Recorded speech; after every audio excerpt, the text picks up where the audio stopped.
there is no way that a woman should be forced to go into polygamy at even inception, even before entering into it. What do I mean? It is your full right. When you see a man approaching you, and that man is polygamous, or is already having a family or a wife, it is your full right that Sharia has given you to say, no, I don't want to get married to a man who is having another wife. That is your right. That is at inception. Now, if you are the first wife, later the husband proposes to marry, still it is your right to say that I'm getting out if you feel not comfortable with it. The principle of Islam is we cannot keep two people, a man and a woman, husband and wife, under one roof when they are not happy. The objective of marriage is happiness. The objective of marriage is love. So if you feel that you are not comfortable to be in the polygamous institution, pack your things and leave.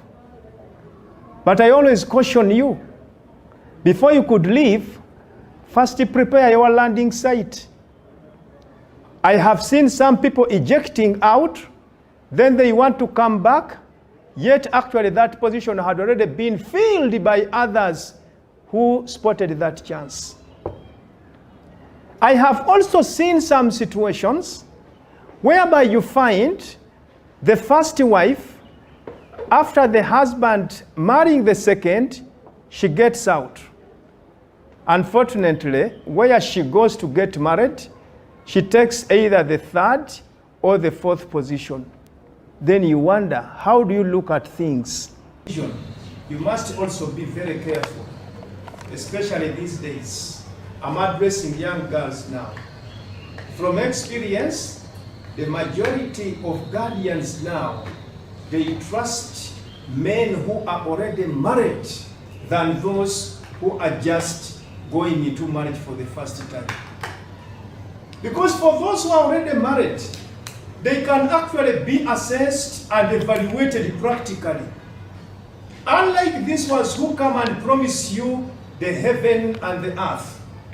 So when you put yourself in that situation, that the condition is, I'm not going to get married except I want to be the first wife, or I'm not going to stay in a polygamous relationship, I think you must also prepare where you are going to live, because many things have changed. I don't want to be taken as intimidating or scaring, but this is the reality. The bottom line is, Islam has given you freedom. It has given you full right. If you feel that you are not comfortable to go into a polygamous relationship, it is your right not to get into it. Have discussed the woman's situation of inserting a condition of not being in a plural marriage. In other words, is a woman allowed, when she is approached by a man for marriage, and she says that the condition is, you will never marry on me. You will never marry a second. Is that condition allowed? To a great extent, it is allowed. It goes back to the man to accept it or to decline it. If at all the man accepts it, then he has put himself in a tight situation. But if along the way he breaches that condition, then you have the right to get out of that relationship, because really the man has not been truthful with you.